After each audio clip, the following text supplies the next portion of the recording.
Matthew 26. When Jesus had finished saying all these things, he told his disciples, "You know that after 2 days the Passover is coming, and the Son of Man will be handed over to be crucified." Then the chief priest and the elders of the people met together in the place of the high priest, who was named Caiaphas. They planned to arrest Jesus by stealth and kill him. But they said, "Not during the feast, so that there won't be a riot among the people." Now, while Jesus was in Bethany at the house of Simon the leper, a woman came to him with an alabaster jar of expensive perfume, and she poured it on his head as he was at the table. When the disciples saw this, they became indignant and said, "Why this waste? It could have been sold at a high price and the money given to the poor." When Jesus learned of this, he said to them, "Why are you bothering this woman? She has done a good service for me, for you will always have the poor with you, but you will not always have me. When she poured the oil on my body, she did it to prepare me for burial. I tell you the truth, wherever the gospel is proclaimed in the whole world, what she has done will also be told in memory of her." Then one of the 12, the one named Judas Iscariot, went to the chief priest and said, "What will you give me to betray him into your hands?" So they set out 30 silver coins for him. From that time on, Judas began to look for an opportunity to betray him. Now, on the first day of the Feast of Unleavened Bread, the disciples came to Jesus and said, "Where do you want us to prepare for you to eat the Passover?" He said, "Go into the city to a certain man and tell him, 'The teacher says, my time is near. I will observe the Passover with my disciples at your house.'" So the disciples did as Jesus had instructed, and they prepared the Passover. When it was evening, he took his place at the table with the 12. And while they were eating, he said, "I tell you the truth, one of you will betray me." They became greatly distressed, and each one began to say to him, "Surely not I, Lord." He answered, "The one who has dipped his hand into the bowl with me will betray me. The Son of Man will go as it is written about him. But woe to the man by whom the Son of Man is betrayed. It would be better for him if if he had never been born."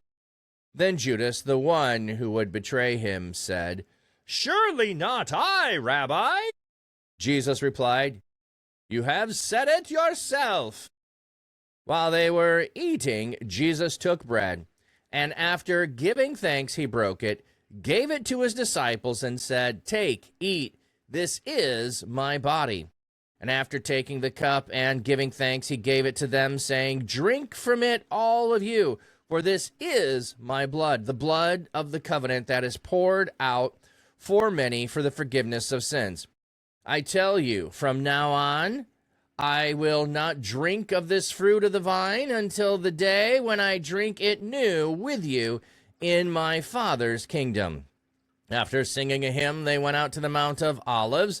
Then Jesus said to them, "This night you will all fall away because of me, for it is written, 'I will strike the shepherd, and the sheep of the flock will scatter.' But after I am raised, I will go ahead of you into Galilee."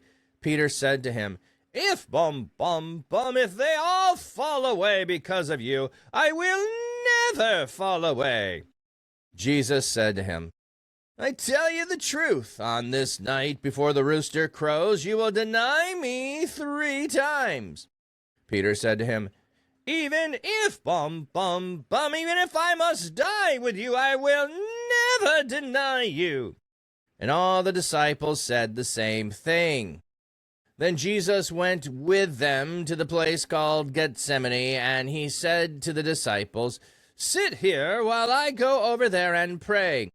He took with him Peter and the 2 sons of Zebedee, and he became anguished and distressed. Then he said to them, "My soul is deeply grieved, even to the point of death. Remain here and stay awake with me." Going a little further, he threw himself down with his face to the ground and prayed, "My Father, if possible, let the cup pass from me. Yet not what I will, but what you will." Then he came to the disciples, and he found them asleep. He said to Peter, "So, could you not stay awake with me for 1 hour? Stay awake and pray that you will not fall into temptation. The spirit is willing, but the flesh is weak." He went away a second time and prayed, "My Father, if the cup cannot be taken away unless I drink it, your will must be done." He came again and found them sleeping. They could not keep their eyes open. So leaving them again, he went away and prayed for the third time, saying the same thing once more. Then he came to the disciples and said to them, "Are you still sleeping and resting? Look, the hour is approaching, and the Son of Man is betrayed into the hands of sinners. Get up, let us go. Look, my betrayer is approaching." While he was still speaking, Judas, one of the 12, arrived. With him was a large crowd, armed with swords and clubs, sent by the chief priest and the elders of the people. Now the betrayer had given them a sign, saying, "The one I kiss is the man. Arrest him." Immediately he went up to Jesus and said, "Greetings, Rabbi," and kissed him. Jesus said to him, "Friend, do what you are here to do." Then they came and took hold of Jesus and arrested him. But one of those with Jesus grabbed his sword, drew it out, and struck the high priest's slave, cutting off his ear. Then Jesus told him, "Put your sword back in its place, for all who take hold of the sword will die by the sword. Or do you think that I cannot call on my Father, and that he would send me more than 12 legions of angels right now? How then would the scripture that says it must happen this way be fulfilled?" At that moment, Jesus said to the crowd, "Have you come out with swords and clubs to arrest me like you would an outlaw? Day after day I sat teaching in the temple courts, yet you did not arrest me. But this has happened so that the scripture of the prophets will be fulfilled." Then all the disciples left him and fled. Now the one who had arrested Jesus led him to Caiaphas the high priest, in whose house the experts in the law and the leaders had gathered. But Peter was following him from a distance, all the way to the high priest's courtyard. After going in, he sat with the guards to see the outcome. Chief priests, the whole Sanhedrin, were trying to find false testimony against Jesus so they could put him to death. They did not find any. Though many false witnesses came forward, finally 2 came forward and declared, "This man said, 'I am able to destroy the temple of God and rebuild it in 3 days.'" So the high priest stood up and said, "Have you no answer? What is this that they are testifying against you?" But Jesus was silent. The high priest said to him, "I charge you under oath by the living God to tell us if you are the Christ, the Son of God." Jesus said to him, "You have said it yourself, but I tell you, from now on you will see the Son of Man sitting at the right hand of power and coming on the clouds of heaven." Then the high priest tore his clothes and declared, "He has blasphemed. Why do we still need witnesses? Now you have heard the blasphemy. What is your verdict?" They answered, "He is guilty and deserves death." Then they spat in his face and struck him with fists, and some slapped him, saying, "Prophesy for us, you Christ! Who hit you?" Now Peter was sitting outside in the courtyard, and a slave girl came to him and said, "You also were with Jesus the Galilean." But he denied it in front of them all. "I don't know what you're talking about." When he went out to the gateway, another slave girl saw him and said to the people, "This man was with Jesus the Nazarene." He denied it again with an oath. "I don't know the man." After a while, those standing there came up to Peter and said, "You really are one of them too. Even your accent gives you away." At that he began to curse, and he swore with an oath, "I do not know the man." At that moment a rooster crowed. Then Peter remembered what Jesus had said, "Before the rooster crows, you will deny me 3 times." And he went out and wept bitterly. That's a pretty long passage, 74 verses there, so we got a lot to talk about. Fun fact, today is Dr. Seuss' birthday. That is a fun fact. Do you know what Dr. Seuss' real name was? I know I've heard it before, but I never remember because Dr. Seuss is just more cool. All right, bum, bum, bum. Anything that happened, and Lucis coming in, and shout outs to everybody. Looks like all that was happening. Shiny penny, after all they seen and know, to still betray him is wild. It is a good view of human condition. Yeah, well, let's get to a couple of reasons that may be. It's in the it kind of lays it out for us why that is. So Jesus had finished saying all these things. He told the disciples, after 2 days, the Passover is coming, and I'm going to be handed over and crucified. So we've had conversations along the way where they do not like the talk of Jesus being handing over and crucifying or being handed over to his death. Peter says, you're not going to permit this, and it's get behind me, Satan. We've had others questioning along the way. So this time they just let it go. They don't say anything. Okay, so we've got that. And what we're going to have, we're going to have a side-by-side here. Here is Jesus preparing for Holy Week, and here we have the religious leaders preparing for Holy Week. So we have Jesus saying, hey, I'm going to be handed over to them. And then we have the chief priest and the elders of the people met together in a palace of the high priest, whose name was Caiaphas. They planned to arrest Jesus, not by stealth and kill him, but they said, not during the feast, so that there won't be a riot among the people. So their plan is not to have this happen during the feast. They do not want this to happen now. They are looking for an opportunity, but they don't want it now. The feast is coming in 2 days. We're going to be celebrating in 2 days. We don't want it to happen now. We could get a riot on our hands. We don't want a riot on our hands. Rome squashing the riot is, a problem. Okay, so Jesus is preparing for it. They don't want to do it during the festival.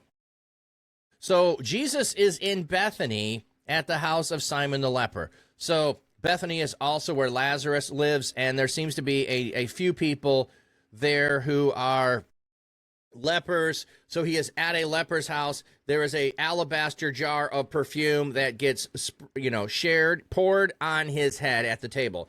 Now, some people want to take this story and the story of Mary Magdalene and put them together with wiping his feet with her tears. I don't think we have to. They could be the same story. They don't have to be the same story. We don't need to merge them together. These could be two separate things. Here, or in the Mary Magdalene story, it is because of the greatness of what Jesus has done that she is crying and going to anoint him in appreciation and gratitude. Here, we do not know why the woman does it. We know it's an alabaster jar of expensive perfume. So it's one of these things where it's going to have to be broken and all of it consumed or poured into another vessel. Okay, so being in an alabaster jar is sealing it so that it'll be useful at one point.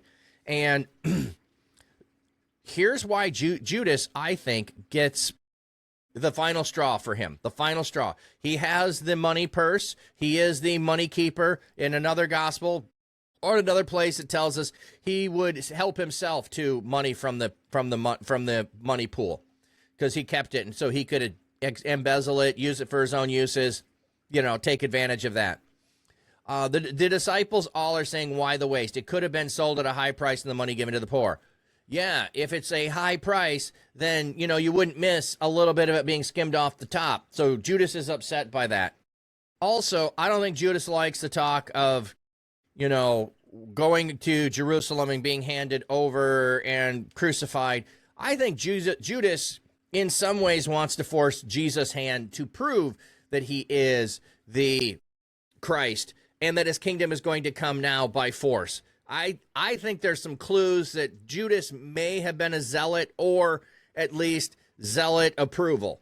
You know, he might not have been a zealot himself, you know, packing a sword, but he admired those guys and thought that there was the right way to approach it is let's throw Rome off. And he thought Jesus was going to potentially do that. So we got two different motives of why Judas is willing to betray him. One is for financial gain. The other is he wants the kingdom to come now and get rid of the Romans. He has also a hope that he'll be in that kingdom, and that kingdom will have more money, and he'll have more potential to skim more money off the top.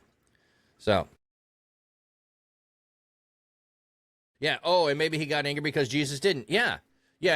Well, on some level, there's the idea that he might be trying to force Jesus into taking things by force. If they come at you with force, you'll have to defend with force, and we'll force you to actually show yourself to be a powerful person that I think you're supposed to be.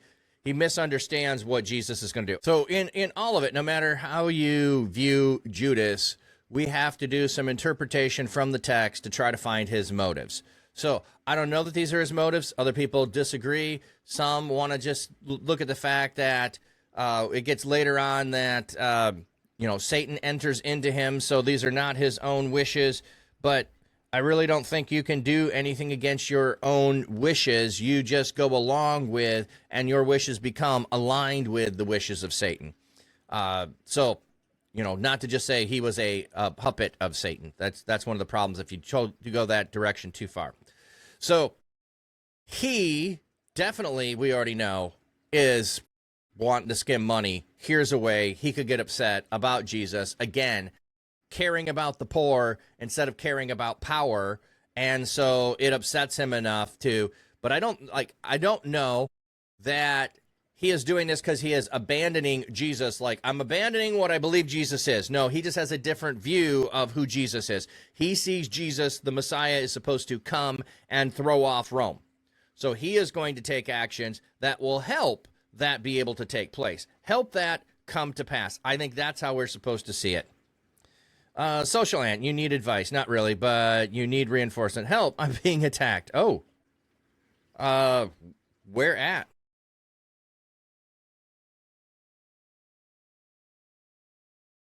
Okay. So Jesus learned, why are you bothering this woman? So all of them. So this is not just Judas, okay? So all of them are feeling the same way, like, you know what, that money could feed your ministry for a year or more, or at least, 6 months. Like, that's a lot of money. It could feed what we're like us, what we're doing. Like, that was like, it could have been sold. The excuse is the money given to the poor, but, it really could have taken care of us. But Jesus corrects them. I tell you the truth, wherever the gospel is proclaimed in the whole world, what she has done will be told in memory of her. Now, it's interesting that her name is never mentioned here. We have someone who the gospel being told is going to include her story, but we don't have her name. If it's Mary Magdalene, then why would not Matthew have put it in here? He intentionally doesn't. He just wants the story to be about what she did and her exquisite gift more than who she is. Because of this, Judas goes to them. So notice we have two timelines that are tracking. Jesus is going and saying he's going to be betrayed, and we have the religious leader who say, we got to look for an opportunity, but we aren't going to do it during the feast. Now, this event incentivizes Judas to go and look for an opportunity to betray. So it speeds up the timeline. This event of someone pouring oil on Jesus speeds up the timeline for the religious leaders who want to betray him. They meet at the chief priest's house. They're trying to get rid of him. They don't want to do it during it. But now Judas comes and says, what will you give me? And it's 30 silver. See, here's tying back to how much could I have gotten off of that alabaster jar if it would have, how I need money. He's, in order to betray Jesus, I'm going to get this. And so now Judas is looking for an opportunity. So we've got 2 days before the feast, an event happened, and then we have Judas taking and moving forward with a plot and moving the timeline up of the religious leaders, because the religious leaders wanted to wait till after the feast. But Judas is looking for an opportunity whenever it happens. Okay, now the first day of the Feast of Unleavened Bread, the disciples said to Jesus, "Where do you want us to prepare to eat the Passover?" And it's interesting. We got two different tellings of this. Go into the city to a certain man and tell him, the teacher, my time is near, and I will observe the Passover with my disciples at your house. Another version says, it does says a certain man. It says you will see a man doing something and go to him. So here he simplified into a certain man. The others is, so it's not like a certain man and we don't know who. There was in the other gospel, it says, I believe he's carrying a jar of water or something. Go to him and say that's where we're going to go. So they go and they prepare it, and we're ready for that.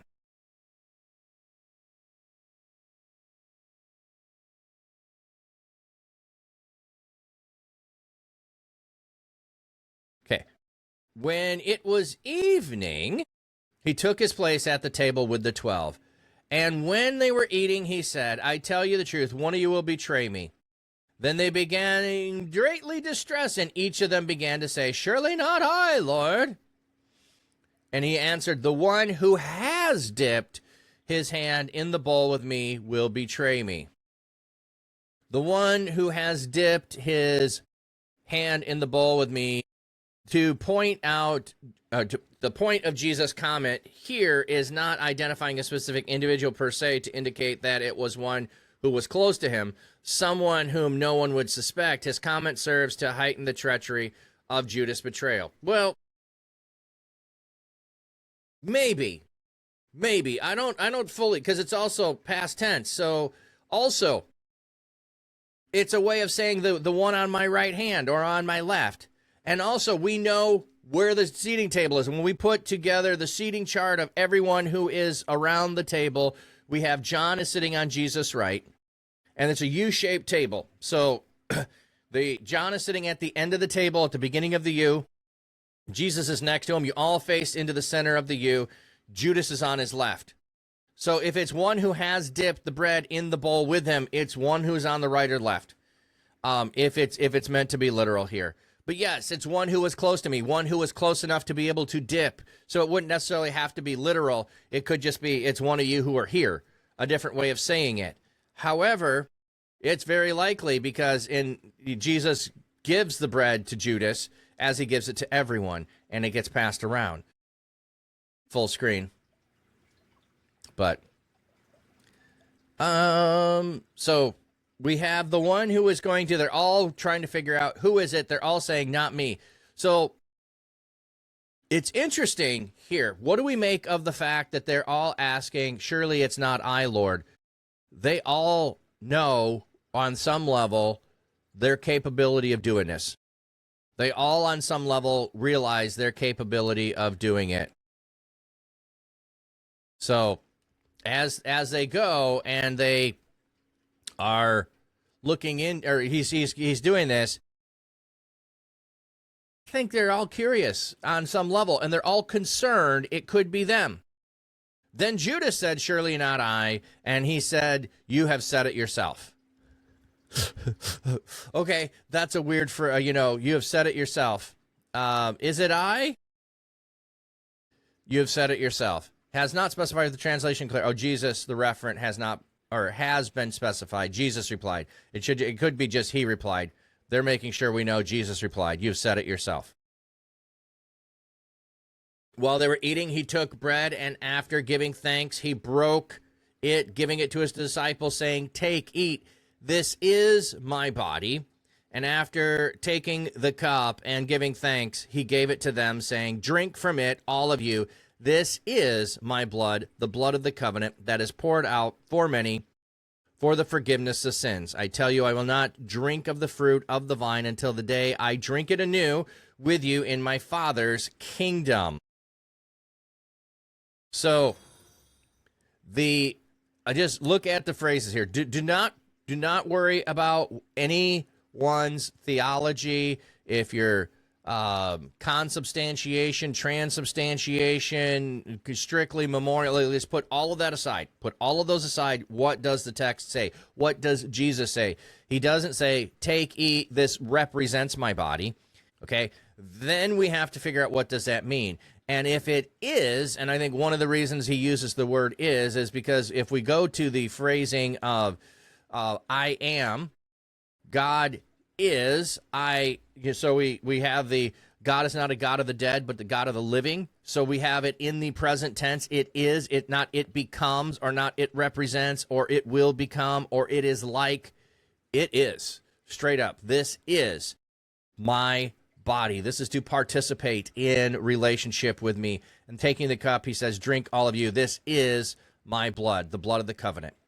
So we are participants in it whenever we eat and we drink of it. So beyond that, you can go into your own theological corners and you can dissect it, but I just want to go into what does the text say? What does Jesus say? He says it is. He doesn't say it becomes. He says it is. And so he gives it to them. And I tell you from now on, I will not drink from it. So they all participate in the eating of his body, the drinking of his blood, and it is the new covenant that is poured out for the forgiveness of sins. So then they go and they sing a hymn, and they go to the Mount of Olives.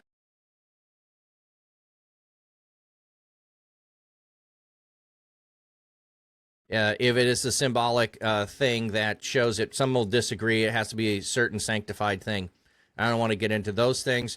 And then it is the cup, which is wine. So do we have to have wine? Do we have to have grape juice? Does say of the vine. Again, I've had the occasion where someone was allergic to grapes. How do you help them participate in communion if you can't use grape juice?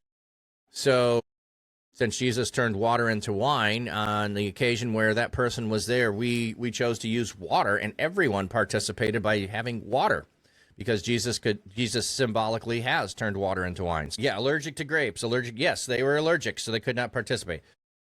Yeah, it says this is, not this becomes, not it transforms into it. If he said it once, is it valid? Why would you need to say something more than once to be valid? I don't know why you need to say something more than once to make it valid. So he says, this is my body. There's the statement. Well, then we would have to have him saying, it is finished 3 times in order to make it is finished valid. I don't know why you need to say it 3 times to make something valid.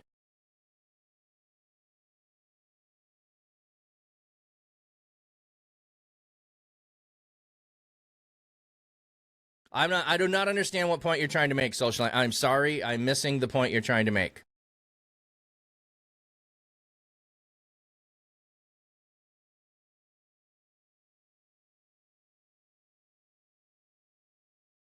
But if someone else understands what Social Line's trying to get at, help me out here. I'm missing it. So, singing a hymn and then going to the Mount of Olives. So, if you are celebrating a Passover meal, one of the things that you're going to do is be singing. So Passover meals are going to start after dark because the beginning of the day is evening. Evening is the beginning of the day, not evening and morning.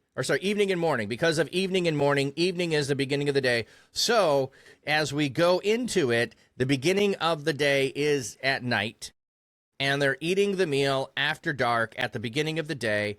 And part of the celebration, what you would do is you would have someone on watch, the same way that you are remembering. And so when the event is happening, this is Passover happening again.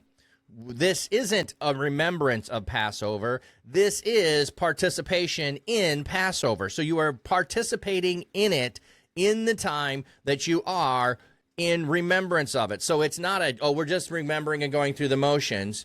If you go through and you read a lot of the stuff around what is said at a Seder, which is a modern version of the ancient practice, a Passover Seder, you're going to go through, you're going to say certain things, you're going to do certain things. You are living it out in real time as a participant in the event. So it's not like what we would call a recreation. It's something that's an ancient idea that doesn't really translate as well of being a participant in it. So it's not a remembrance, it's happening. So part of what you would do would be singing some songs. I don't know which song that is sung there. And after the meal, they go out to the Mount of Olives, and he's asking them to keep watch.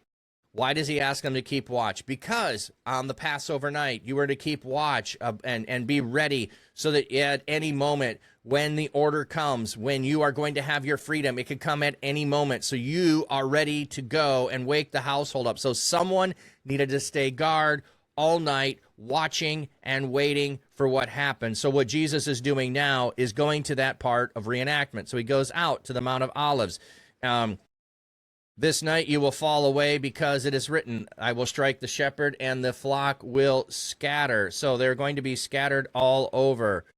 But after I am raised, so he's giving them some instructions here. I will go ahead of you into Galilee. And we have Peter's bragging here, but I wanted to set up what he is leaning towards before that. I will not fall away because of you. I will never fall away. Jesus told them, I tell you the truth, on this night before the rooster crows, you will deny me 3 times. So we all remember this part. Even if I must die, I will never deny you.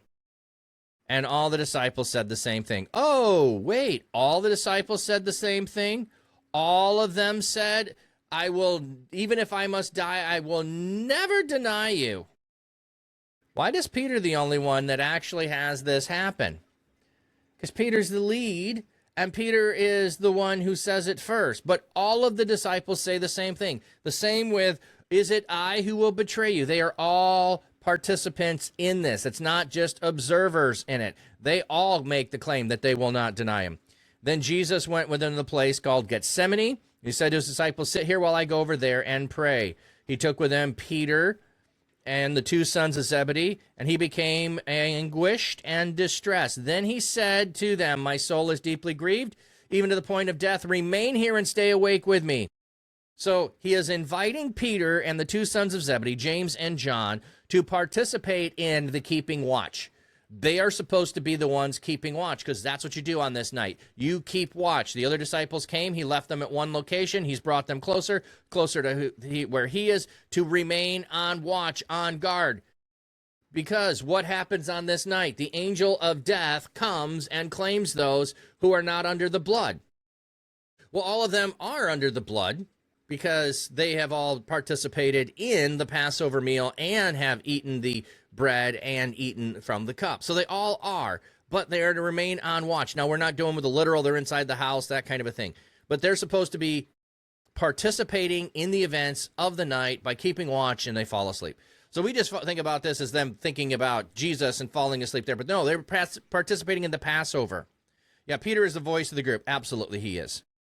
So he goes and he prays, and they fall asleep. He wakes them up. He goes, they pray, they fall asleep, and then he lets them sleep. And then he comes back, and the betrayers are there. So, but let's focus on, my soul is deeply grieved to the point of death. And he says, Father, if it's possible, let this cup pass from me, yet not my will, but what you will. So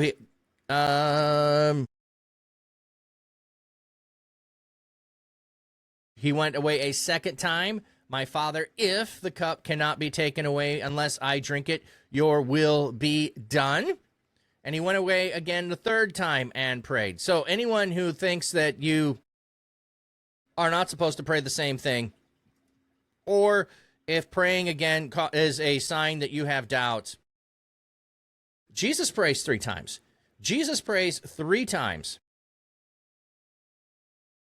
So he is going and praying and asking God to change this, but he knows the value of it. So one of the things that we have in prayer is, yes, sharing all of our deepest emotions and all of our sorrows and all the things that are going on, but we also have the alignment of our wills with God's will when we pray.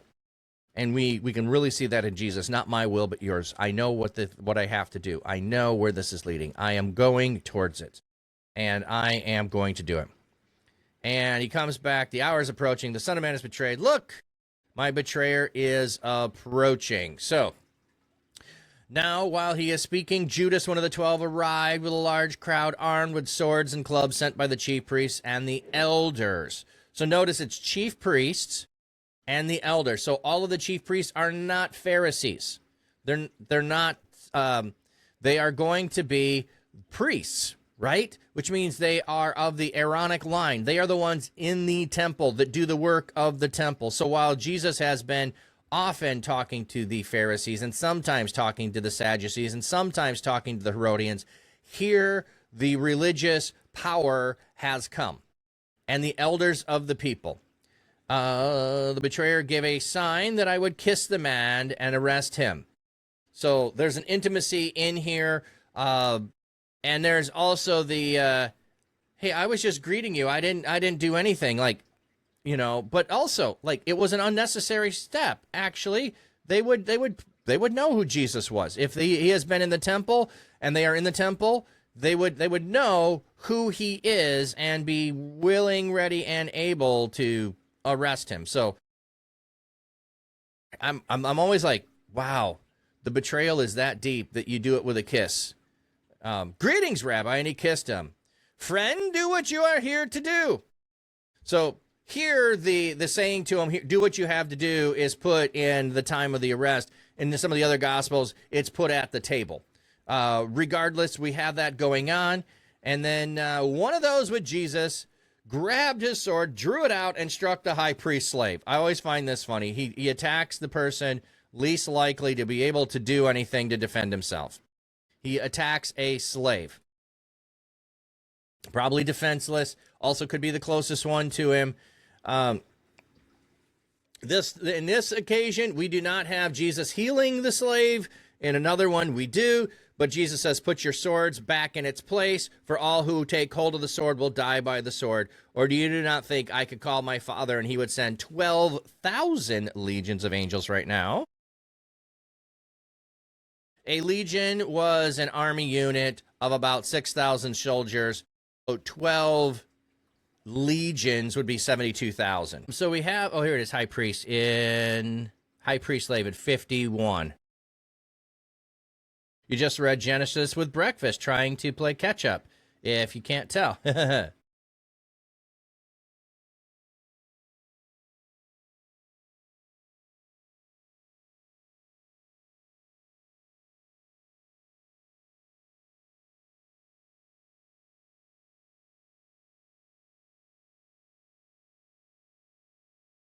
So, Yoki,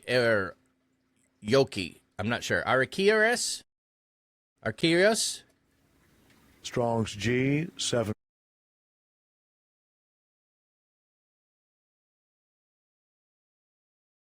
Okay, so this is the word that is the chief priest, the high priest, is archios, archiosi, something like that. I'm not always good at pronouncing Greek words.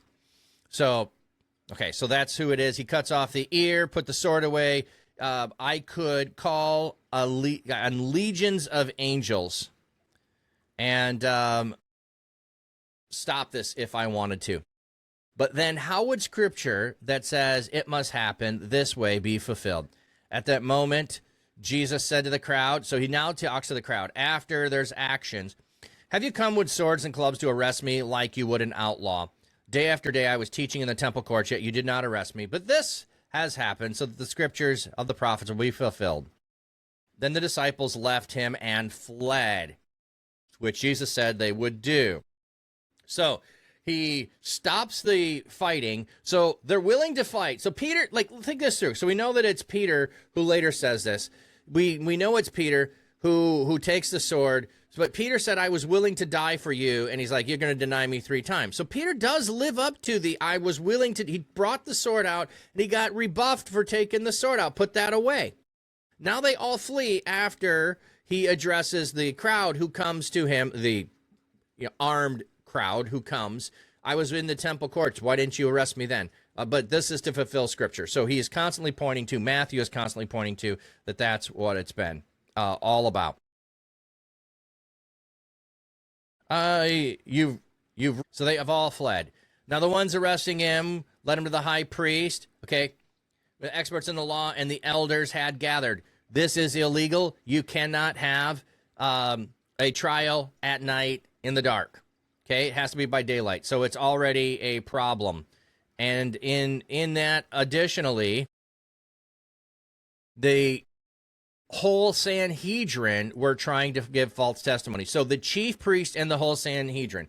So in the Sanhedrin, you will have Sadducees and Pharisees, but we're at the chief priest's house. You have them there. You're having a court. It is under cover of night, which is illegal according to law to do this. You have them all there. They're bringing witnesses. They cannot get any of the witnesses to actually say anything. And they're worthless, so they don't even give us half of the trial notes because they're bad. And then there's this man said, I am able to destroy the temple of God and rebuild it in 3 days. So they are thinking about the temple of God, the dwelling place of God, as the temple in Jerusalem. But Jesus was saying that about his own body. His body is the temple of God because he dwells in the body of Jesus, the human, dwelling in divine in the body, and the Spirit of God, the Holy Spirit, being upon him. So we have that, and then we are part of the body of Christ, and so we are the dwelling place of. So those who think that there needs to be another temple, Ezekiel's temple, and all of that, so that revelations can happen, well, Jesus' temple is the new dwelling place of God on earth and among men, so we don't need a physical temple. Jesus is the new temple. We are part of the new temple. So just pointing that out in this context there. Then the high priest stood up and said, have you no answer? What is this that you are testifying against you? Jesus was silent. So, hey, he said this, he would do this. Jesus could say, yep, I did. But he doesn't. I charge you by oath by the living God. Tell us if you are the Christ, the Son of God. You have said it yourself, but I tell you, from now on you will see the Son of Man sitting at the right hand of power and coming on the clouds of heaven. So he is going to see, what do we have? The sitting on the right hand of power. It's an allusion to Psalm 110, claiming Jesus has a share of authority with God in heaven.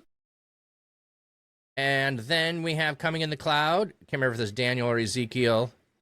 Yeah, Daniel, an allusion to Daniel, the Ancient of Days, coming in the clouds of heaven. This is how you will see him. And that's why you will see him the same way returning. He ascends into the clouds. He will return in the clouds. So you will see the Son of Man coming in power.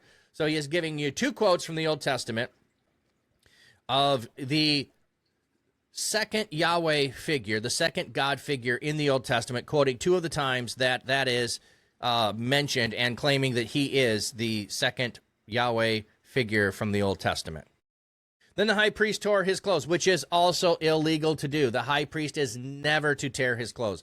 The high priest is not supposed to. He is a representative of God. While he is serving, he is not to tear his clothes. He does not get to have the emotion of sorrow on behalf of himself. He is there for the people. He is not to tear his clothes. He has just violated the law again by tearing his clothes. But he's doing it out of outrage. He is doing it to incite everybody.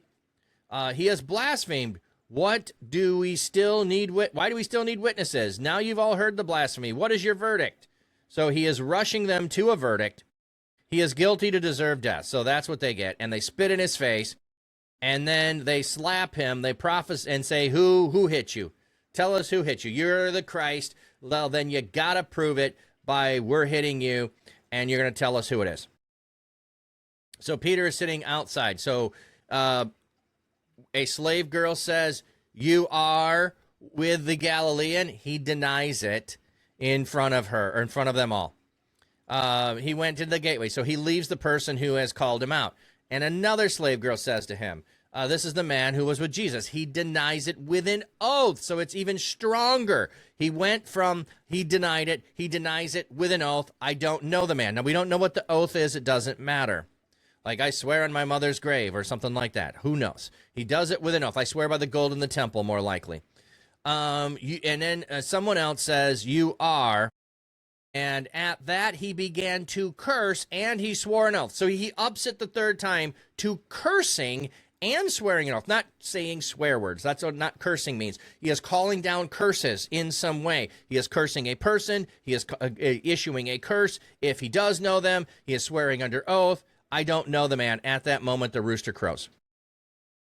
Before the rooster crows, and he remembered what Jesus said, and then he goes outside and he weeps bitterly. Why does he weep bitterly? Because he did the thing he didn't think he was capable of doing. He did not think himself capable of denying Jesus. He thought himself strong enough to go to death with Jesus, and he's just failed. And he's failed in the way that Jesus told him he would fail. And so he is definitely, I think, full of remorse and grief, struck down by it in the middle of it.